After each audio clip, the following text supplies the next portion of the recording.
दोस्तों नमस्कार और आपका अपने YouTube चैनल जी के विद्या में दिवाकर में स्वागत है। और दोस्तों जैसा कि हम बात कर रहे थे राजस्थान में लोक देवताओं के बारे में, उनमें हम मारवाड़ के जो पंचपीठ थे उनके बारे में बात कर चुके हैं और आगे और जो लोक देवता हैं उनके बारे में हम बात करेंगे दोस्तों। तो अगले जो लोक देवता हैं वो है तेजा जी। अगले लोक देवता तेजा जी। दोस्तों तेजा जी के बारे में पढ़े, थोड़ा सा नक्शा बनाने की कोशिश करेंगे, हल्का पतला। अरे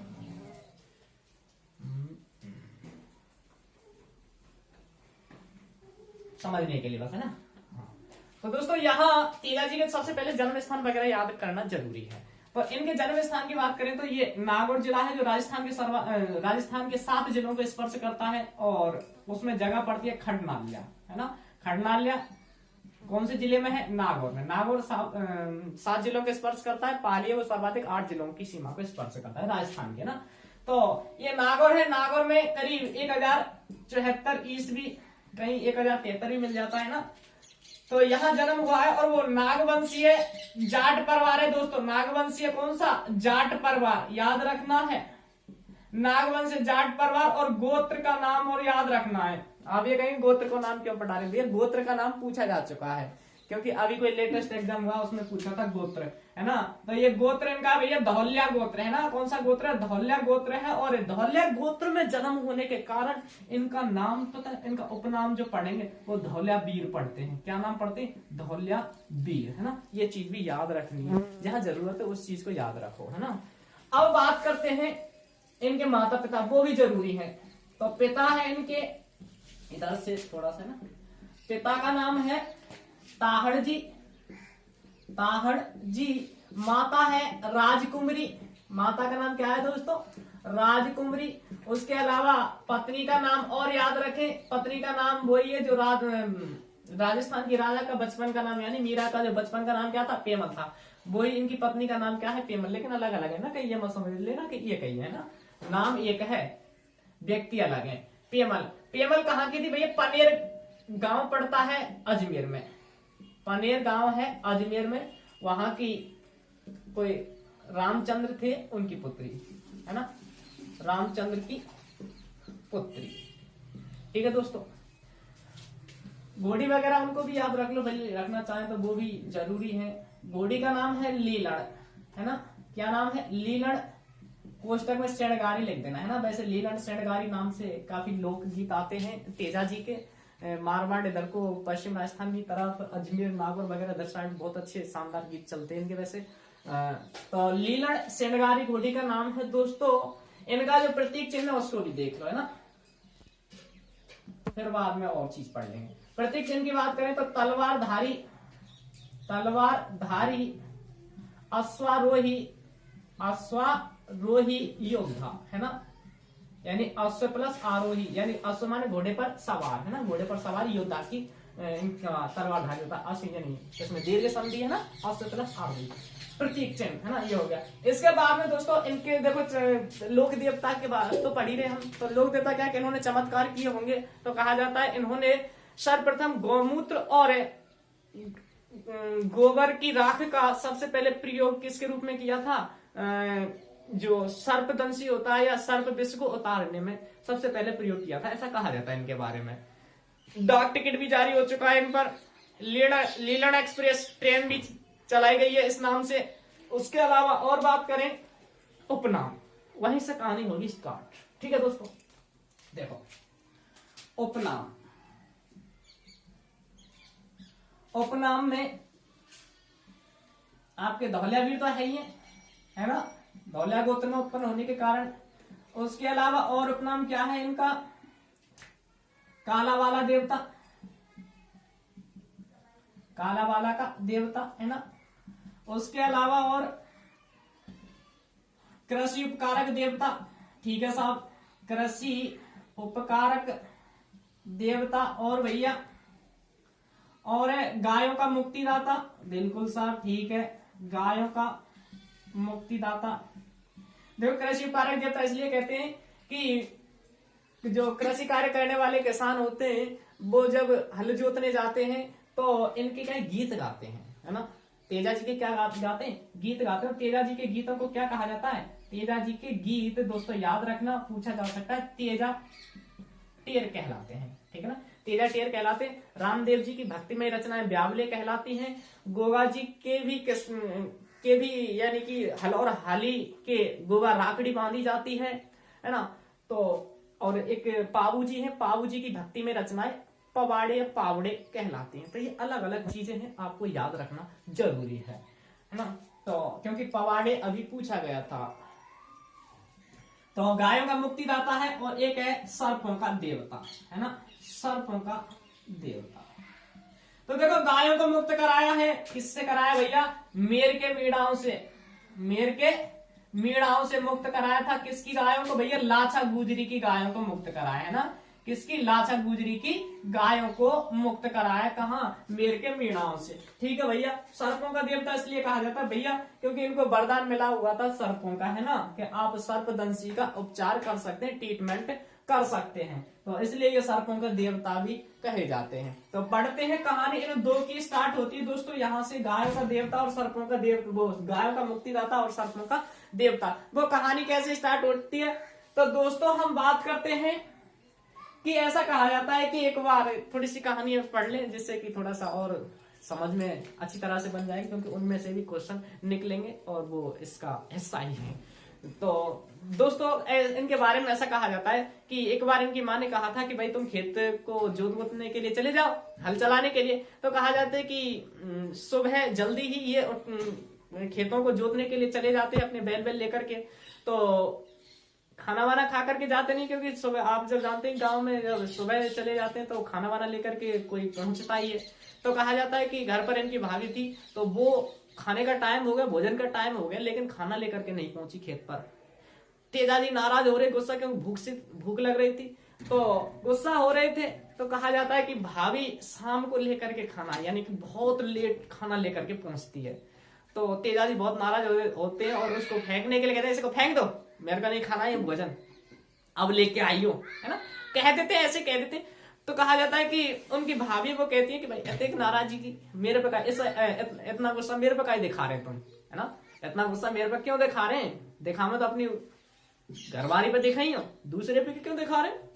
यार बात भी सही है, दूसरे के पे क्यों दिखा रहे, दूसरे की लुगाई को क्यों दिखा रहे गुस्सा? अपनी भी तो है। लेकिन वो कहते अपनी तो छोड़ रखी है ससुर पियर में, और हम पे जोर चलाते हो, हम पे गुस्सा दिखाते हो। तो दोस्तों उन तेजा जी के दिमाग में ये बात बैठ गई, जो बात कही उन्होंने। तो कहा जाता है उनके दिमाग में बैठ गया और उन्होंने ये कहा। तो कहा जाता है कि वो तभी वहां से घर जाते हैं और घर जाकर कहते हैं कि मेरे को तो वो कहाँ जाना है, यहाँ पेमल को लेने जाना है, उसको लेके आना है। तो कहा जाता है जब वो जाते हैं अपनी गाड़ी वाड़ी तैयार करके जाते हैं तो अपशकुन होता है। तो कहा जाता है कि भाई तुम मत जाओ, अपशकुन हुआ है, बाद में चला जाना। लेकिन उनके दिमाग में टसन बैठी थी, मेरे को जाना है तो जाना है। तो तेजा जी चलते अपनी गाड़ी लेकर के, गाड़ी तक वो रेलगाड़ी, अपनी 4 व्हीलर गाड़ी नहीं, अपनी वही 4 व्हीलर गाड़ी, क्या ये बैलगाड़ी वगैरह है ना, ऐसा पहले यही साधन थे ना, तो उसमें चल लेते दोस्तों उसको लेकर के। तो जब ये अपने ससुराल में अपने घर वहां पहुंचते हैं तो कहा जाता है इनकी सासू मां दूध दो रही थी गाय का। तो जैसे ही इन्होंने घर में प्रवेश किया तो उसने लात मार दी गाय ने और दूध फैला दिया। तो दूध फैला दिया तो दोस्तों सासू मां कह रहे पता नहीं निपुता कौन आ मरो, है ना, गाँव में बोल देते भैया ऐसे, है ना, हाँ पता नहीं कौन आ मरो ऐसे टाइम पे, है ना। तो बड़ी नाराज हुई। अब पीछे देखा तो तेजा जी, अब हो सकता है तेजा जी से कुछ कह दिया होगा, तो तेजा जी नाराज हो गए। तो एक तो वहां से नाराज आए और यहाँ आकर के भी नाराजगी मिली है ससुराल में भी। तो कहा जाता है कि अपने घर जाने का मन बना लेते कि मैं ले गया बहू, है ना, हम तो घर जा रहे हैं, घर वापस लौटने के लिए तैयार हो गए। तो उसके बाद में उनको रोका भी जाता है लेकिन नहीं रुकते हैं। तो फिर उसके बाद में ये पेमल की दोस्त फ्रेंड, है ना, सहेली लाछा गुजरी, उसको बताते हैं। तो लाछा गुजरी कहते हैं कि ऐसा करो तुम उनके घर ना रुक रहे तो मेरे घर रुक जाओ, है ना, मेरे घर रुको तुम आराम से, आज हम व्यवस्था बैठवा देंगे।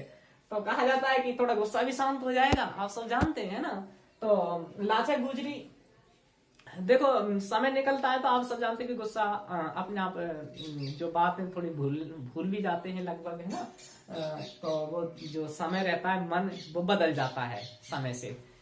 तो लाचा गुजरी के अनुनय देने के बाद में तेजाजी लाचा गुजरी के पास यानी इनके घर पर रुक जाते हैं। तो उसी रात को कहा जाता है कि उसी रात को तेजाजी वो लाचा गुजरी की गायों को जो मेर के मीणा है ना, ये चुरा करके ले जाते हैं। जब ये मेर के मीणा चुरा करके ले जाते हैं तो क्या होता भैया, किसको जाना है?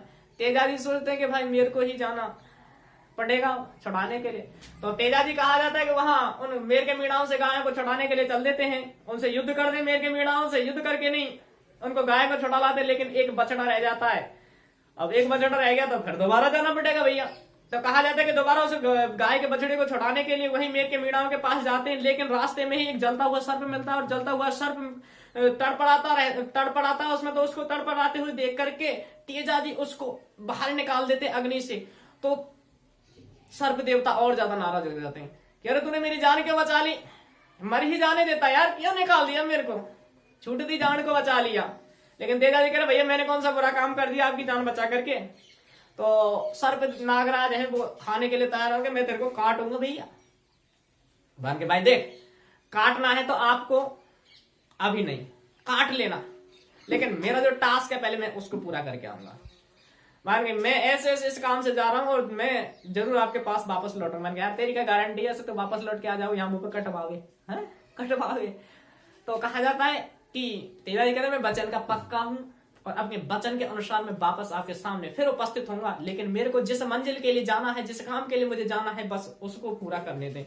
तो कहा जाता है कि तेजाजी की बातें मान करके नागराज उसको छोड़ देते हैं और तेजाजी फिर वहां से चल देते हैं गाय को, वो बछड़े को छुड़ाने के लिए। तो बछड़े को छुड़ाकर युद्ध करते हैं, बछड़े को छुड़ाने के लिए मेर के मीणाओं से। तो युद्ध में कहा जाता है कि वो घायल हो जाते हैं, शरीर खून से लथपथ हो जाता है। तो गाय बछड़े को छोड़ करके घर वापस उस नागराज के सामने उपस्थित होते हैं, कहते हैं कि मेरे को काट लो।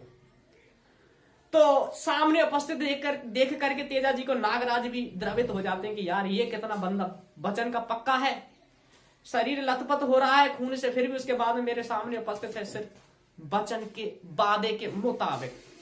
तो कहा जाता है कि नागराज मना करते हैं कि भाई मैं नहीं काटूंगा। माने क्यों नहीं काटोगे? मान के आपका शरीर है वो भंग हो चुका है और आपके शरीर का कोई भी जो अंग है वो सही नहीं है, साबुत नहीं है, तो अंग भंग हो चुके हैं सभी, इसलिए मैं नहीं काटूंगा। मान के नहीं, मैं अपने वचन के मुताबिक आपके लिए एक अंग सही लेके आया हूं जो भंग नहीं है। तो कहते हैं तेजाजी अपनी सर्प जीभ को निकाल कर सामने जीभ निकाल देते हैं सर्प देवता के सामने, और कहा जाता है कि द्रवित होकर के सर्प देवता को भी काटना पड़ता है, सर्प देवता को काटना पड़ता है तेजाजी को। और कहा जाता है कि तेजाजी को जिस स्थान पर काटा था उस स्थान का नाम है सैंदरिया। इन 2-3 स्थानों को जरूर याद रखें दोस्तों, एक सैंदरिया है, एक सुरसरा है और एक है भावता। ये तीनों जगह है अजमेर में। तीनों जगह कहां पे दोस्तों? अजमेर में। सैंदरिया पे यहाँ सर्प ने काटा है ना, तेजाजी को सर्प ने काटा इस स्थान पर। सुरसरा की बात करें तो दोस्तों यहाँ पर इनकी मृत्यु हुई है ना, तेजाजी की मृत्यु होती है। और इनकी मृत्यु की जो सूचना है ना, मृत्यु की सूचना सबसे पहले किसके द्वारा दी जाती है? लीलन श्रृंगारी यानी लीलन घोड़ी के द्वारा इनकी मृत्यु की सूचना दी जाती है। और इनकी मृत्यु की सूचना देने के बाद में तो भैया क्या होता है कि तेजाजी को जला दी जाता है ना, जो भी। तो इनकी जो पत्नी थी पेमल, वो सती हुई थी, है ना। ये क्वेश्चन पूछा गया था कि किस लोक देवता की पत्नी सती हुई, है ना। तो वो याद रखना दोस्तों, तेजाजी की पत्नी थी जो सती हुई थी, है ना। यहाँ देखो क्वेश्चन जहां से कोशिश होती है अक्सर करके बन चुके हैं और बनने के चांस है। मैं दोस्तों कोशिश करता हूँ, नहीं तो आप जानते हैं इतिहास में बहुत कुछ है, कहीं क्या लिखा है कहीं क्या लिखा है पता नहीं, लेकिन सभी इतिहासकार हैं, आप सब जानते हैं। और अधिकांश हम वही पढ़ाने की कोशिश करते हैं जो आज के माहौल में जितना जो कुछ चल रहा है, वही लगभग आपको यही सारी चीजें मिलेंगी वहां भी, और किसी चैनल पर आप पढ़ेंगे। तो मैं कोई अलग से हट करके नहीं पढ़ा रहा हूँ, कोशिश कर रहा हूँ, भले मेरा चैनल नया है लेकिन चीज कुछ अलग है। तो दोस्तों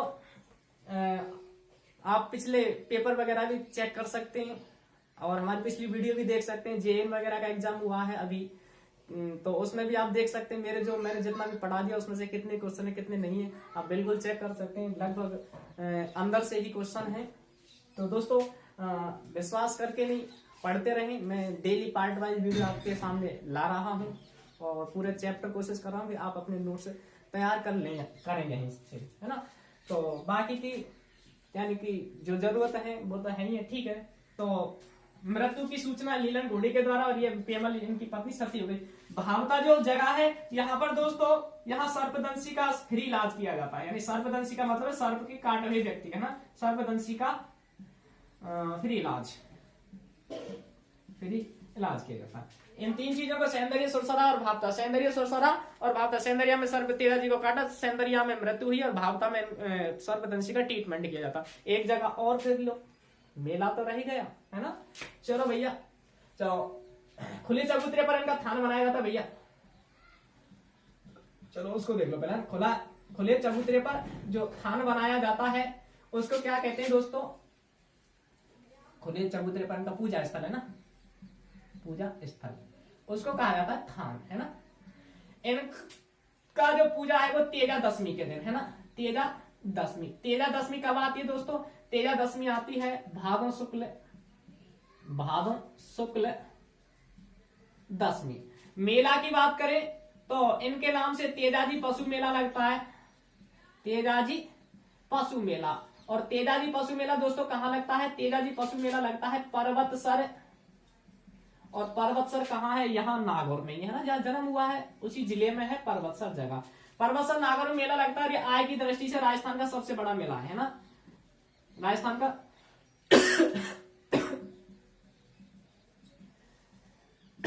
सबसे बड़ा मेला, है ना। ये मेला कब से कब तक लगता है? जो पशु मेला है वो श्रावण पूर्णिमा से और भादों या भादों अमावस तक इनका मेला लगता है। तो दोस्तों इसको जरूर याद रखें। और इन पर डाक टिकट भी जारी किया जा चुका है और एक लीलन एक्सप्रेस नामक ट्रेन भी चलाई गई इनके नाम से ही। और एक इनकी कर्म स्थली है, इसको भी याद रखिए, पूछी जा चुकी है। वो कहाँ है तेजा जी की कर्म स्थली? ये आपकी दोगारी जगह है। और दोगारी कहाँ पर है? यहाँ बूंदी में, ठीक है ना। दोगारी कहाँ पर है? बूंदी में। तो दोस्तों